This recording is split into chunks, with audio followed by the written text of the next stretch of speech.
John Summers is the motoring historian. He was a company car thrashing technology sales rep that turned into a fairly inept sports bike rider. Hailing from California, he collects cars and bikes built with plenty of cheap and fast, and not much reliable. On his show, he gets together with various co hosts to talk about new and old cars, driving, motorbikes, motor racing, and motoring travel.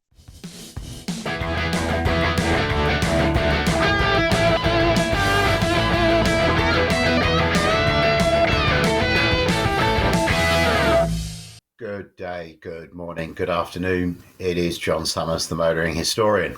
I went to another one of those Society of Automotive Engineer events in the Valley. Sven, once again, thank you for inviting me to the event.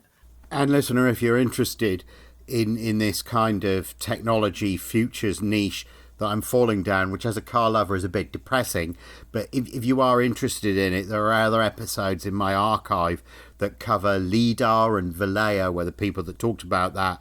There was a German software house that talked about the software-defined car. They were involved in how can you make money off all the data streaming off the car. That's lurking in my archive, the software-defined car. There was also the safety people, and that one's Auto Live were the company that spoke to there, and that's it's in that heading in my archive here. I was also the keynote speaker at the Automotive User Interface Conference that was at Stanford in 2024. And look, I'm mentioning all of this because I've been looking at this futures stuff. Thanks to Sven, I've sort of seen how it's happening. Sven and the Society of Automotive Engineers. And this is another one in this series of me trying to understand how automobility is changing, I think. And if you're listening to the pod, I hope I'm going to be able to try and convey that. Now, in the past, it wasn't clear to me that the title that Sven, who's the SAE rep, gives the events in order to encourage people to come is slightly different from who the people actually are and what they may have actually crafted the presentation originally to do. So what do I mean by that? I mean that when these people come and present, usually they're doing a presentation about their company, what they do. You know, I work for Vallejo and this is the LIDAR products that we do. But what's so skillful about the way that Sven packages it up is that, well, let me give you the title of last night's event. It was Productive Adoption of AI in Engineering Design. And the guy who was presenting to us was, I think, the CEO of a company called Neural Concept. His name was Thomas Vontshammer or something. It's a very German name, but he had a French accent, but excellent English, but had a French accent and had studied some college in Lausanne, which is like well known as being like basically Lausanne Polytechnic, but it's like, you know, world leading Swiss, like clever engineering kind of a university. So look, let me try and sum up what I learned, first of all. So if you've got a limited attention span, you can learn the important bits and I can fill in all the details and share the notes later on. So the important bits here is that this is saying, okay, so how is AI actually being used to develop the cars and the roads that we're actually going to experience and have to encounter, even if we ourselves want nothing to do with AI and AI-powered cars and all that. It's, you know, so I'm there to understand, for us lay people, to understand how the world is changing. Let's understand the mechanics of what the future of driving and motoring is going to look like here. He had 3 use cases, and I'll look at my notes in a moment, but really I think this is the sort of takeaway around it. I mean, he had more examples, but one example and an example he kept on coming back to was Formula One aerodynamics, and how when you use AI, instead of exploring one idea, you might be able to explore 5 ideas, and therefore, you know, in the week that you've got or in the hour that you've got. And he had a lot of metrics around just how quickly you can use AI for design iteration. The other thing that I thought was really interesting was he talked about, at the moment, engineers need intuition their research is guided by intuition. With AI, our AI tool will help them probe in the right direction. So in other words, if you're a Formula One team, the data streaming off the car, the AI can help point you in the right direction rather than you needing somebody like Adrian Newey to be able to say, aha, this is my vision, this is where I think we should be going. And then the data can be used to craft and help you move in that kind of direction. So I think there's a subtle nuance there, and I hope I've made that clear. The third element was ingest workflows. This is, in other words, you have a bunch of different engineering processes that lead to the final process. And what you can do is you can chuck it all into the AI and say, dude, how can you make this more efficient? And then it will. One of the examples that he had, it may not have been this specifically, but it illustrates the kind of complicated problems that he's working on in the automotive space. All these EVs, their batteries need cooling. There's these cooling pads, and the cooling pads basically feature water moving around, like some kind of coolant moving around under the cooling pad, right? Well, the way in which you can make the water move, how it squigs and squawks, how it zigs and zags, what you do to make it move in a particular way. This has a very meaningful impact on how effective the thing is at cooling. If you think about the way that a traditional car radiator works, and how if, an old one that's got a few stone chips in it and a bit bashed and, it noticeably doesn't work as well, right? That might be why the car overheats on that hot summer day climbing a long hill, right? So it's those kind of ideas. So once upon a time, what an engineer would have done is be like, well, I know from my experience designing other cold pads that if I make it do a figure-of-8 motion, say, that worked well in the past. So that will be the beginning of my research. So in the first instance, right, what AI is going to be able to do is help me iterate on that 5-10x faster by doing lots of different models. But what he's saying also is that I needed to know that figure-of-8 thing. What we can do now is have the AI suggest, you know what, if you do zigzags all the way up and down, zigzag, crazy zigzag, that might be better. Or, how about Pac-Man, a Pac-Man system, where he goes around in a Pac-Man-y kind of pattern, that might be better. Well, now it's not like this is better than the figure-of-8. It's that beforehand you only had the figure-of-8 method. Now you've got the figure-of-8 and the Pac-Man and the zigzag and whatever other stuff the AI is going to pull out of its computer silicon ass. So that's kind of fascinating, isn't it? So that was the important bit. So let me give you some bullets around that. So how did he call it? He called the first one, we can capture the physics for the Formula One team. And somebody in the audience was saying, you work with, Alpha Centauri or whatever Toro Rosso's called, Racing Bulls, whatever Toro Rosso's called nowadays. Anyway, he was saying they've done a lot better recently. I don't know if they have, I don't follow Formula One, but did you have something to do with it? And the guy was like quite smug, but obviously felt as if he did. So that was really cool to experience. So that's case one, capture the physics, right? Case two is this, a design becomes more efficient, right? And the example here was Mahler, the piston people, who are now developing electric motors, of course. The motor that they developed using AI was 15% more efficient and 3 decibels quieter, thanks to AI. He also talked a lot about how the engineers then went back to see what the AI had done that made it 15% more efficient and 3 decibels. So in other words, their own engineering intuition was being informed by the AI. This symbiosis is really weird, isn't it? We've seen it before, right? Initially, the car was just a way to get around. Then suddenly it gave us the suburbs, and suddenly it gave us mass consumer credit, didn't it? Suddenly all that stuff happened in the 20s, right? But this is fascinating stuff, isn't it? The example for the ingestion of workflows, and I thought this was amusing given the LIDAR presenter, was Vallejo.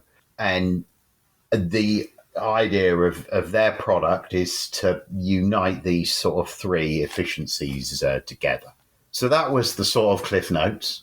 I guess a lot of people, I mean, yeah, you can turn off now. I mean, I dare say a lot of people would have turned off because of my useless prattling before then. But that's my my attempt to do to do a sum up there. Let me move through my notes now, fleshing out what we just talked about. Let me also mention that Sven, whilst we were there, had a couple of giveaways. SAE International Edge Artificial Intelligence in Connected, Cooperative and Automated Mobility. I haven't even had a look at that yet, but it's like this is like a pamphlet-y kind of guy. I guess it's more of that software-defined car stuff that I've talked about in other presentations. This is definitely, this material edges right towards my know the enemy kind of thing, understand how they're de-inventing cars and driving. Now that's interesting, right?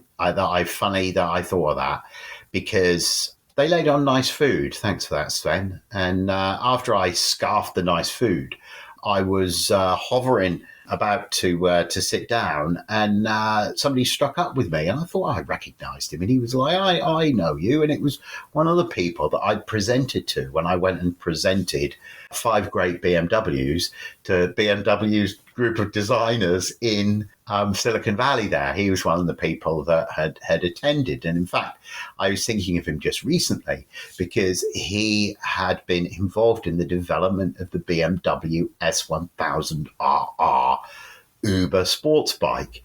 And we talked about how his insight for me was how the BMW faithful were all about the telelever suspension.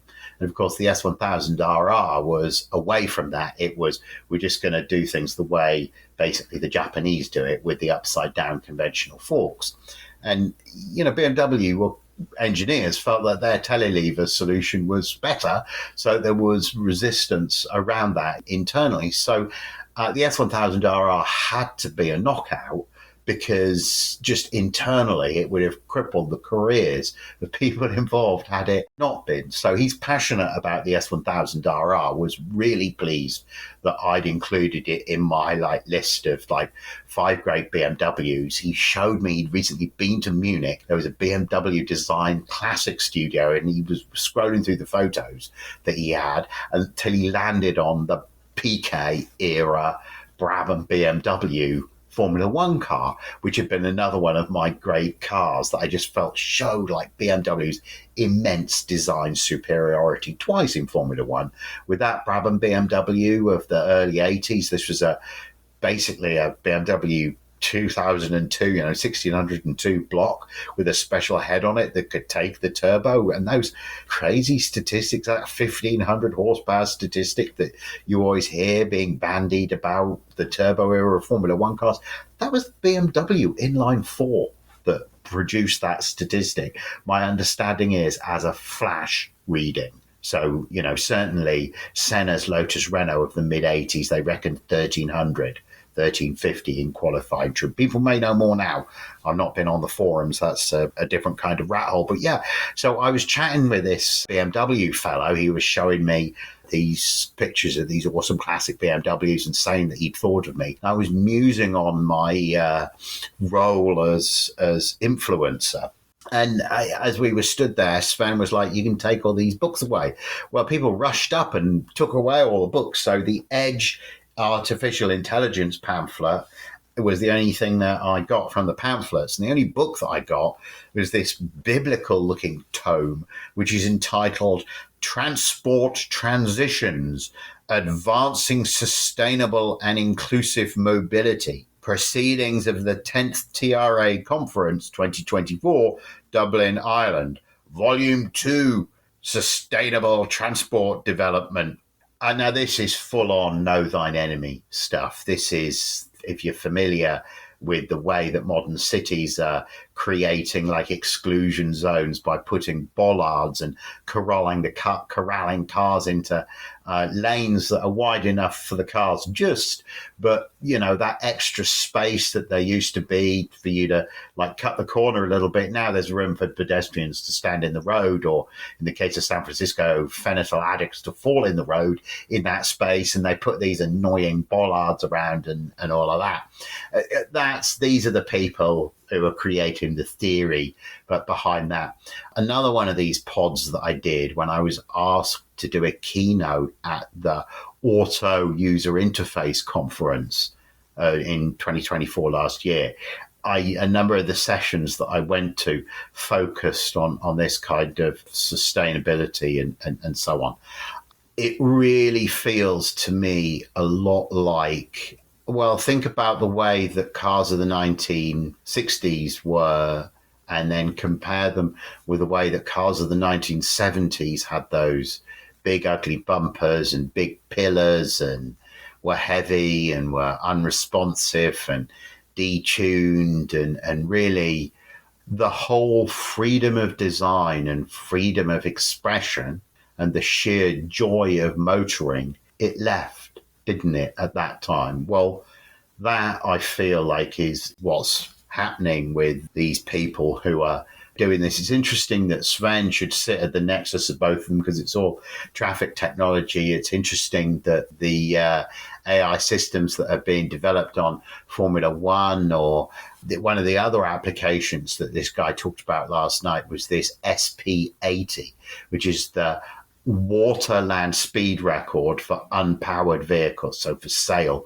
vehicles. So this is like a kite foil thing. I'll put a link in for it. This was learning about this is one of the most awesome things that I've learned and seen about for some time. So it's interesting that there's this exciting sort of motoring adventure that sits at the same time as this really dystopian, suffocating the freedom of motoring.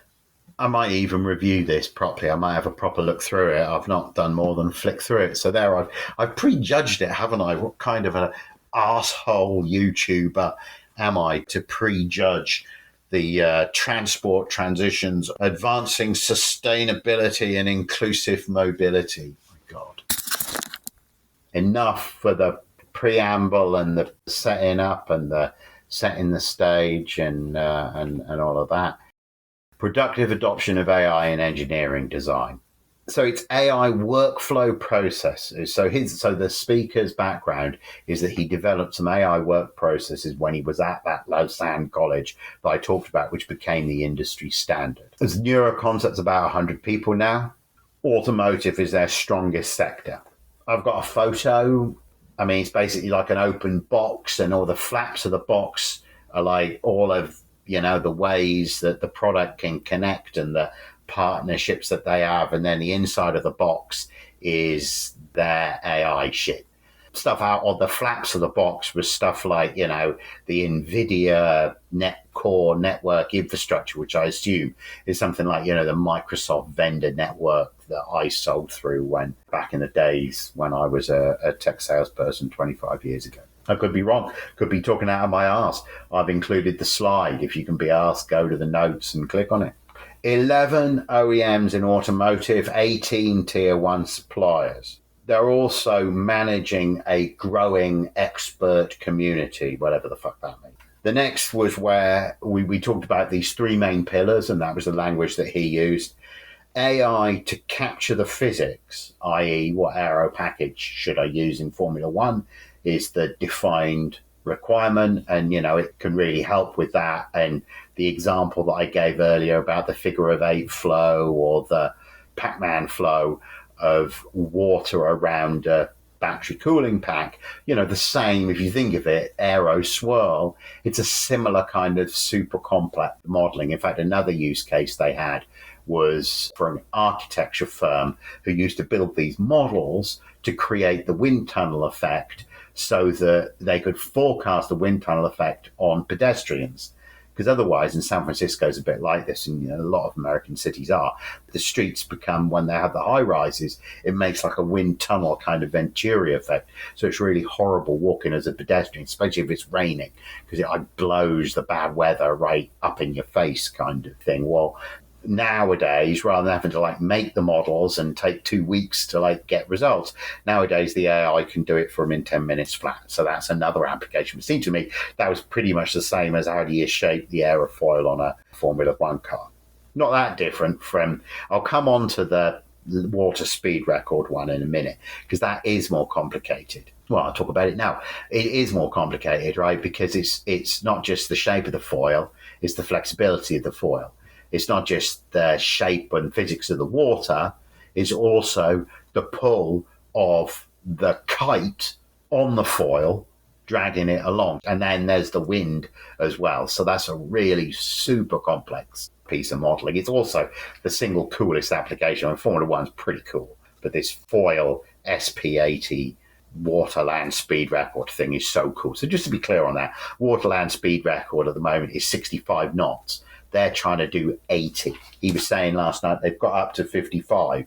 And the little bit of footage of it, my God, I mean, because you all know 55 knots on water, that's going to feel like 100 miles an hour on land, and it is rough, you know. Anyway, whatever. So I was pretty taken with that wind and foil and all of that kind of stuff. That to me was cooler than the Formula One. Anyway, that's pillar one, capturing the physics. Pillar two, capturing the physics, what should I do kind of thing, pure use case. Pillar two is the Mahler electric motor example, where where they built a more efficient motor more quickly. And the measure of it was 15% more efficient and 3 decibels quieter. And then we talked also about, because the way their software works, you can drill into what the AI did. Your engineers know what it did, so they can learn better next time and have better ideas next time, so they can inform the AI better next time. So, and that's kind of obvious, right? If you've used any AI, as you well know, if you put shit in, you get shit out. If you ask it who won the Battle of Gettysburg and why, it gives you a good example. If you ask it who won the Battle of Berrysburg, it gives you some total bullshit because it doesn't know what you're talking about. It takes a guess. It might be right. It might be wrong. You have to be informed to understand that. To illustrate this, and this is where AI is at the moment, to illustrate this, I was researching earlier today a particularly gruesome shooting incident in London's history where 3 policemen were shot dead by gang members, basically, what we call now gang members. 1966 it was. Harry Roberts was the main villain, but one of the other villains was this guy John Duddy. Well, I was Googling up John Duddy, but AI kept on wanting to give me answers about John Duddy, who's some Irish boxer.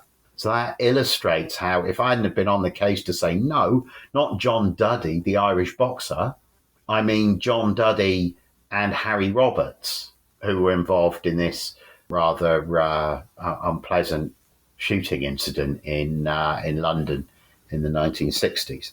The bad guys there was a standard Vanguard involved in the shooting.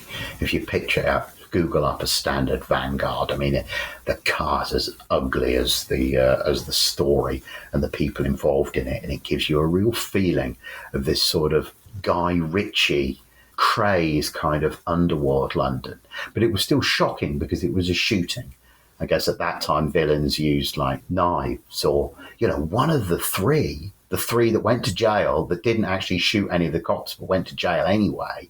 When he came out of jail, he was released in the 1980s, and he was like living in a flat in Bristol, and his flatmate, who was a heroin addict, beat him to death with a hammer. I was like, God damn it, there's some retribution there. But there isn't, right? Because the main villain, it was a really nasty piece of work, this Harry Roberts, he's still alive. They released him in 2014. As far as I can make out, the bastard is still alive. All of the accounts talk about how he gloried in killing. Apparently he learned to do it when he was in the British Army on national service. There was some rebellion, and he reckons he killed 4 people. Brags in his Wikipedia entry about killing 4 people then. That's when he really decided he enjoyed killing people. My God, how do people become so twisted? But anyway, back to where we were going. And the third pillar, so 1 is capture the physics, 2 is more efficient, more effective, the Mahler electric motor, and 3 is the Vallejo example of ingesting workflows. So the overall process of developing whatever widget it is from cradle to grave becomes faster and AI informed. And then that offers the same kind of circular flow of learning that we talked about in example number 2, Mahler electric motor. And this is where I've really got to take my hat off to Sven for the formatting. Sven then asked a question, and this led to a backwards and forwards with the audience, which was really cool, because what I'm trying to understand and what I'm trying to share with you, the listener, is where are we with this shit? Like, is this bloke talking about vaporware, or is this something which is actually going to be on the next BMW?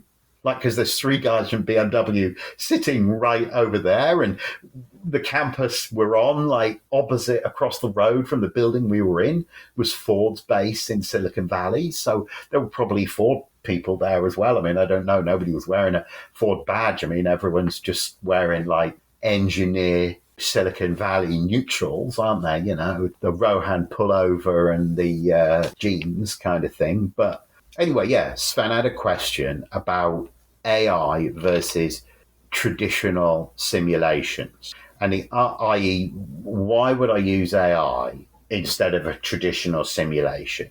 And the answer is that AI can be predictive. So it turns days of work into the work of minutes or seconds. It's an evolution of current processes and makes them faster. So it's not like you're chucking out everything you did before. Fuck on that, bollocks, we're using the AI now. No, it's not that.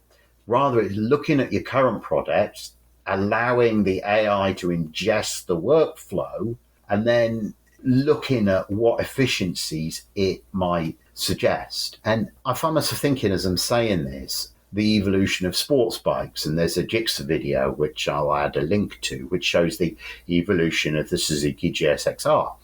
When you were living it, it didn't seem like it had changed very much. You know, because each year they only looked a little bit different. And yeah, they were evolving generations. But even when the generations evolved, you know, when they went to like water cooling and fuel injection, you know, that seemed like an enormous change. And I guess it was, but it's still an evolution, right? It was still basically a GSXR. If you sat on the previous generation and you get on, you know, the all new water cooled fuel injected one, it still felt like a big, heavy, scary GSXR. A few years later, they'd evolved to kind of feel like 600s had a few years ago, right? So what I'm saying is that from my like 90s, 80s, 90s GSXRs through the early water-cooled, you know, so away from the oil-cooled ones, the early fuel-injected water-cooled ones, through to the K5, you know, and the last one that I have, which is arguably, you know, which a lot of people feel is peak analog sports bike design, which does feel like a 600 easy to ride, like a 600 not as intimidating as the earlier bikes, although it's just as powerful, right? That is a long explanation about how a particular design thing evolved, right? What we're saying is that that evolutionary process can be incredibly powerful, right? It seems like it's just small changes incrementally, but when they compound, even if it's just from a 1993 Jigsaw to a 2001 Jigsaw, or from a 2001 Jigsaw to a 2005 Jigsaw, the changes are enormous. Taken all together, they're enormous. The thing in the 2005 Jigsaw is nothing like the 1993. I mean, it's still a sports bike. It still has like the GSXR genes, but oh my word, the thing has evolved an awful lot. So this is my way of underlining, I guess the other example of continuing evolution is the Porsche 911. And it's had its revolutionary changes, right? But even then, it's been like, oh, it's water cooled now. Like, oh, it's the 991 now. I can barely look at it. It's so big and fat. Yet now you're looking at it and being like, actually, it's all right. And when you look at like an old G50 car, you're like, wow, it's the same size as a Volkswagen Beetle. It's so titchy, right? You know, you get used to the change and the thing evolves whilst the DNA remains the same. That evolutionary process can happen much, much more quickly with AI. Let's be really real about that. And that, I think, is something that I hadn't fully wrapped my head around until last night. But to answer Sven's question, AI is not a replacement for simulation. Instead, it's a way to make the simulation more effective and happen faster. Oh, this is interesting. So like all AI, clarity around understanding your goals in using the AI delivers much better results. So just like we know, the prompt is key. If you ask who won the Battle of Lake Berry, the AI's not got a clue. If you ask it who won Gettysburg, it can give you a really good answer. Now, the example that the people sitting next to me were asking about was, if I forget to tell the AI that the car's got a crumple zone, can it figure out, after the crash has happened, by measuring the data, can it figure out that it had a crumple zone? Or do I need to tell it about the whole concept of crumple zones in the first place? And the answer to that was, AI cannot invent a phenomenon it hasn't been trained on. So, in other words, if you don't tell it about the concept of crumple zones, it can't pull that shit out of its ass and just make up the concept of that. You have to, so I'll come back to what I said before, is you can't ask it who won the Battle of Lake Berry. You have to know Lake Berry is a good place to do powerboating, and Gettysburg was where there was a big important battle that determined the outcome of the American Civil War. The purity of F1 means that it is the perfect example and illustration of the application of this AI. And it really was. I would say he came back to it 3 or 4 times just because it's such a pure illustration of why. So think about that. There's a race in 2 weeks' time. You can't wait 3 weeks for the data to come back. You need to be modeling something now. And it literally, if you've got 3 ideas for what a wing might look like, once upon a time, you only had time to work on one wing design. You had to, like engineering intuition, take a guess what you were going to work on. Now you can work on all 5 ideas that you've got. It's really, the impact is exponential. That's what you end up feeling about. It's really, really fascinating. So on that theme of aiding engineers' intuition, the AI is capable of looking at the data and then making suggestions about where to go. And what it can't do is come up with a phenomenon like a crumple zone that it didn't know. But what it can say to you is, if you want to avoid crashes, maybe work on tire technology rather than working on crumple zones. That's not a very good example, but you understand what I'm saying is that the notes that I made last night was evolving from intuition-led design evolution to data-led design evolution. AI can show the best direction to go. It can prevent dead ends. And I was laughing because one of the other cars that the chap from BMW had been looking at BMW Classic was something that he was like, have you ever seen this before? And I was like, good Lord, I remember it. It was the twin keel Williams BMW Formula One car. I might be wrong on this. Google it, find out more. But I remember they fundamentally an idea to design a chassis in a different way. It was a huge gamble, and if it had worked, it would have given them massive competitive advantage. But it didn't, and it just put them behind. You might even be able to make a case it was one of the things, if not the thing, that was like Williams' spiral downward from a front of grid team to a midfield team. But I don't know my contemporary Formula One history enough to be able to comment on that. But at least the twin keel car is a case in point. AI can do a bunch of work. AI could have potentially told the Williams team, guys, this is a dead end. You don't want to do this. This is interesting, right? He wanted to emphasize what his product does is enables your engineers to utilize their domain experience better. So he's saying, look, you guys know better than I do what prompts to put in to my AI. I'm just saying my AI is going to help you guys get better if you use it properly. So I thought that was interesting. Enable your engineers to utilize their domain expertise better. There were a number of mentions of sort of scope of performance gains, and 10x seemed to be the number that kept cropping up. Now, I don't know how you can kind of measure that.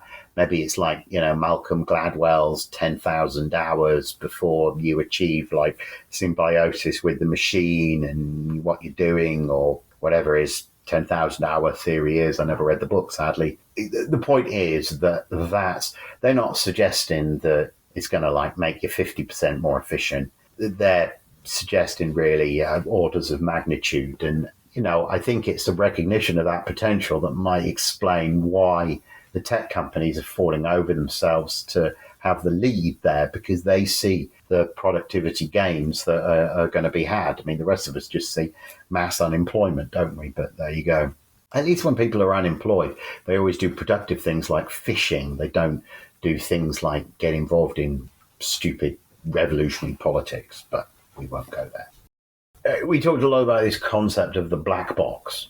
What he said was customers think they want a black box. They just push it and their shit's more efficient. That's what they think they want. But actually, when we work with them, they realize that what they want is what I described when we were talking about the Mahler electric motor example right at the beginning, was that what they're looking for is, yes, great, it's 15% more efficient, but I want to dig in and see what processes it did to get to be 15% more efficient. I want to understand how it got there, because I'm going to be able to apply that to other projects. And if I, as an engineer and a team of engineers, can understand that, that's going to improve my engineering intuition next time around. So my prompts for the AI are going to be that much better.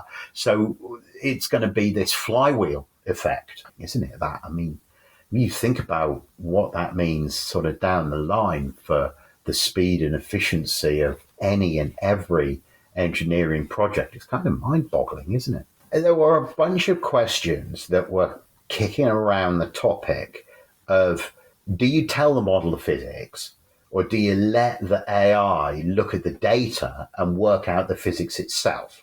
And I think if you come back to the crumple zone example, well, I think the answer to that would be that you have to tell it.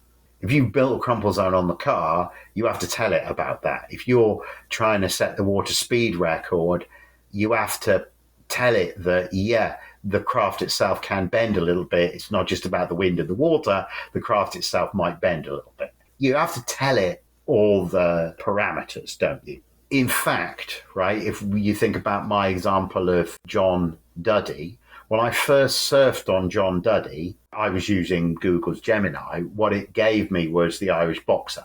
I then put it with Harry Roberts and 1966, and then it was able to deliver a meaningful result. It was a question also about how to prepare and clean the data before feeding the AI.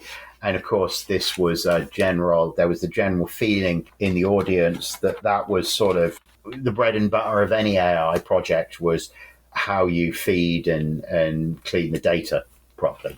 Then he wrapped up with two examples. The first one we've talked a little bit about already. It was we've talked about both of them a little bit already. But the first one, these Canadian architects that do high rises, and they use AI modelings to prove that the new building won't create horrible wind tunnels for pedestrians. So I talked about that as well. The additional wrinkle that I forgot to mention earlier was that originally they would just model for the wind tunnels, but now they were able to add sun and shadow modeling, and then they were able to blend that and some other measure they had that I didn't remember to create a total pedestrian comfort kind of measure. So quite interesting, isn't it? You see the way the AI is able to not just improve the wind tunnel modeling, but also have all these additional dimensions that overall develop and deliver a much more holistic, well thought out solution.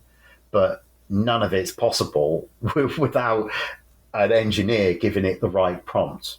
Pretty soon it's going to be, isn't it?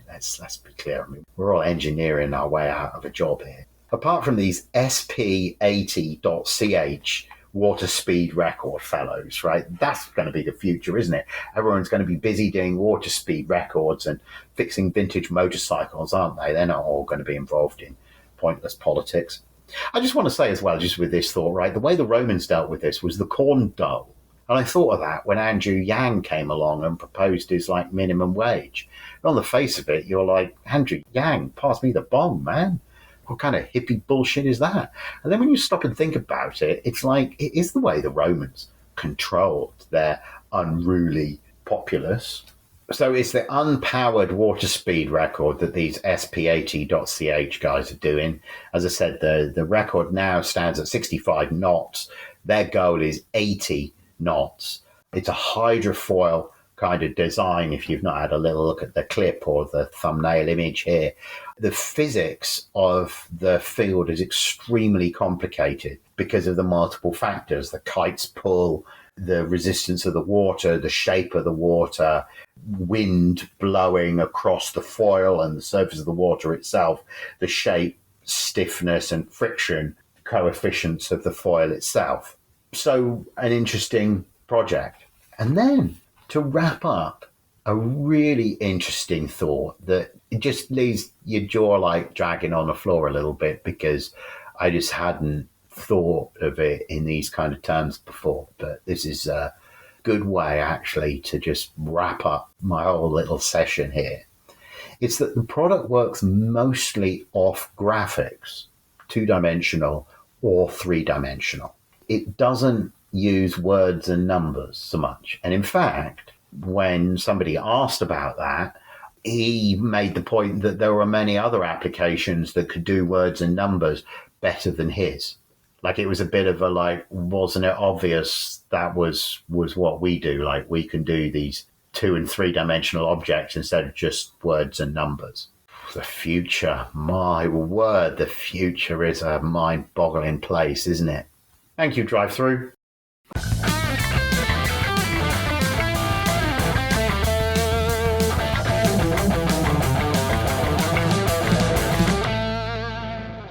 This episode has been brought to you by Grand Touring Motorsports as part of our Motoring Podcast Network. For more episodes like this, tune in each week for more exciting and educational content from organizations like the Exotic Car Marketplace, the Motoring Historian, Break Fix, and many others. If you'd like to support Grand Touring Motorsports and the Motoring Podcast Network, sign up for one of our many sponsorship tiers at www.patreon.com/GT Motorsports.